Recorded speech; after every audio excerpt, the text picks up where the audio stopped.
the station covering all of the DMV. This is DC News Now. Tonight on DC News Now at 10, honoring the heroes who serve our nation. How communities came together today for Veterans Day. Plus, an effort to end gun violence in D.C. Some district leaders bringing new strategies to the table. In a live report, we'll show you their ideas to get illegal guns off the streets. Also, a stormy night ahead as Nicole's remnants move into the DMV. We're bringing you live team coverage tonight on what you can expect heading into the weekend. And good evening. Thanks for joining us for DC News Now at 10 o'clock on DCW 50. I'm Chris Flanagan. And I'm Tasmeed Muffus, and we are tracking Nicole tonight as it makes its way through the DMV. The worst of the storm is expected now into the overnight hours. We have live team coverage tonight. Our Max Marcillo is standing by in Fredericksburg with a look at the conditions there. But we begin tonight with Chief Meteorologist Janessa Webb. And Janessa, it's wet and windy out there. Right now, about 1,000 Dominion Energy customers without power in Northern Virginia right now. Yeah, you know, the winds, they're really cranking out there. We have wind gusts up to 30 to 35 miles per hour. And so what this map is just showing you, the different counties that have power outages. Right now, there are about 100 for each county. And so that extends down to the Shenandoah Valley, Luray, Fauquier County, all the way into sections of Fairfax. And so it looks like Martinsburg now in the mix of things. We have winds that are going to continue to stir up. And so I think the power outages will continue to really go out across many locations. And it's due to this squall line that has now come together. This is actually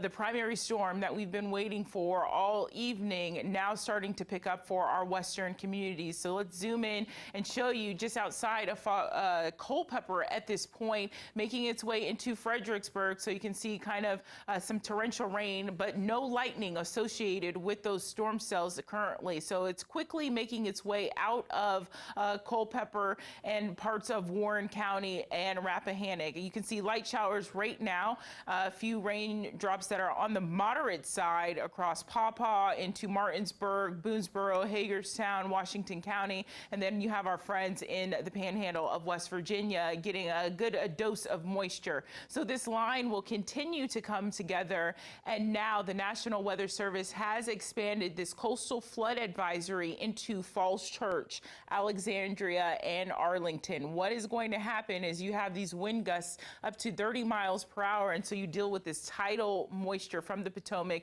They're thinking some of this makes its way onshore. How much inundation are we talking about? We'll look at that coming up, guys.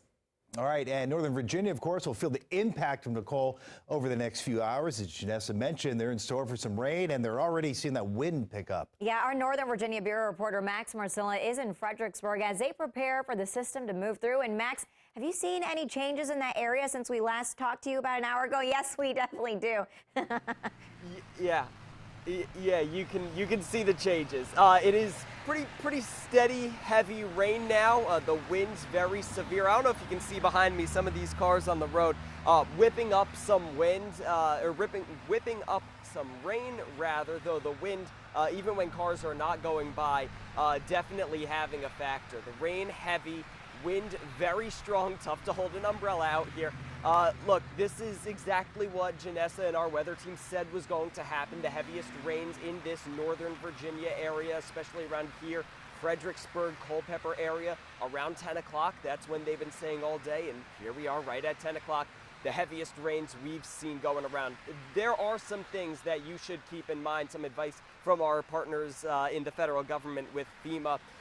Turn around, don't drown. Of course, if you're on the road heading out or heading home from being out on this Friday night, be very, very careful as the roads can be slick and wet. Visibility can be tough. Also, especially if we see some lightning over the course of the evening, be sure to stay away from any tall objects, trees, power lines, towers, whatever it may be.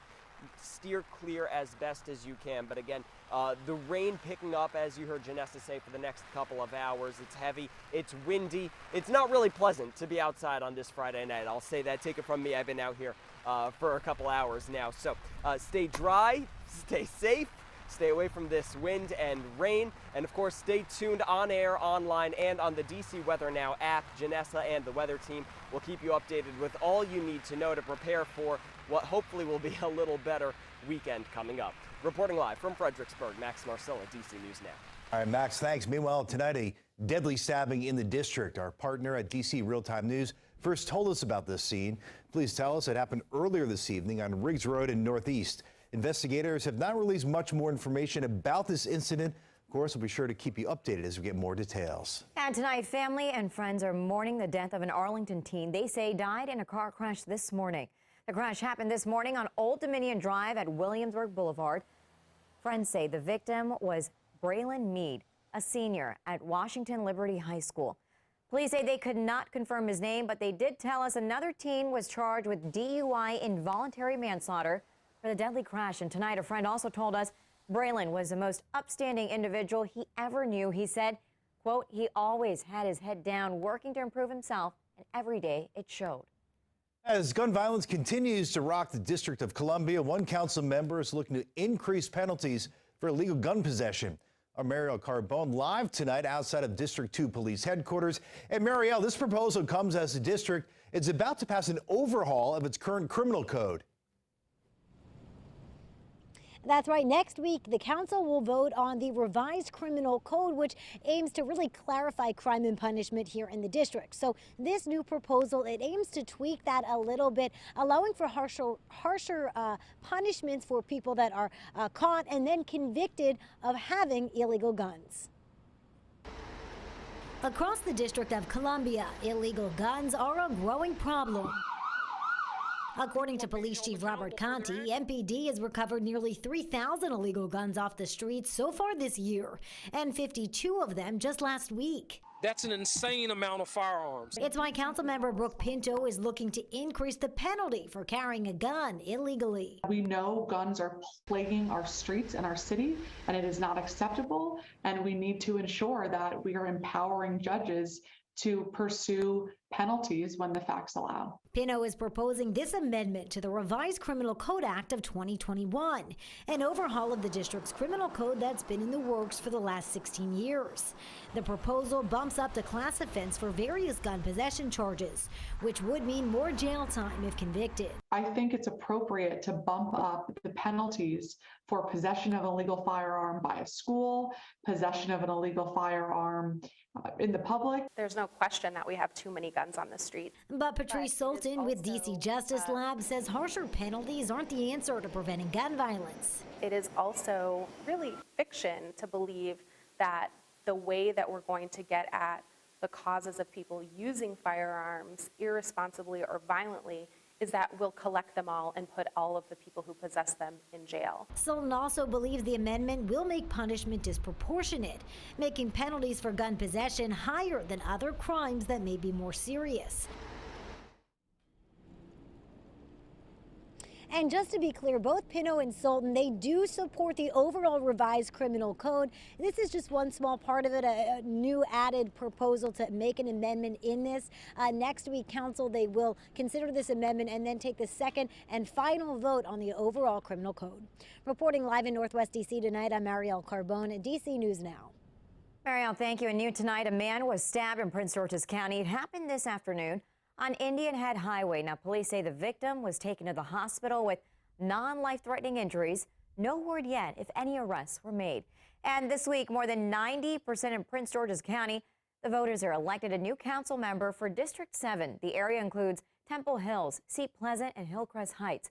Our Prince George's County reporter Jan Marisa says sat down with Crystal Orienta and found out how she plans to tackle the biggest issues facing her community.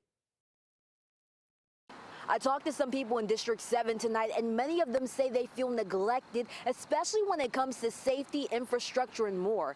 But the newly elected county council member, Crystal Orienta, says she's ready to be their voice at the table.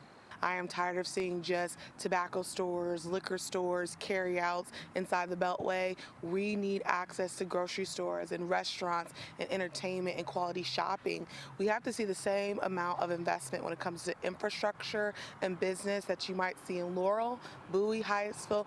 We deserve the same in our community. Crystal Orienta has lived in District 7 for nearly a decade. As a community leader and now elected council member, she says developing the district is a top priority. We have no money, for example, in parking planning for CIP for District 7, not $1 in 2023. And so a focus for me is going to be diverting funds to make sure our district is not left out in the next budget cycle. Another issue, crime, especially the incidents involving young people. A 13-year-old boy was shot multiple times outside the home in Hillcrest Heights just this past Tuesday. Devastated for the family. For me, this hits home. When you look at disruptor programs like you have in D.C. that are branching out into Prince George's County, when you look at real diversion programs with the state's attorney's office, when you look at job programs that give kids something more to do, when you look at after-school recreation programs and having free services, when you look at mentorship programs. So I think we have to have a holistic approach to this conversation of safety that we just haven't had. She believes giving the community a voice is key. I will be creating roundtables for civic associations, for nonprofits, for businesses, and for all of my municipalities. Because my goal is to bring the community together around these conversations, making sure the stakeholders have a seat at the table. Reporting in Sea Pleasant, Maryland, I'm Yamari Sase, DC News Now.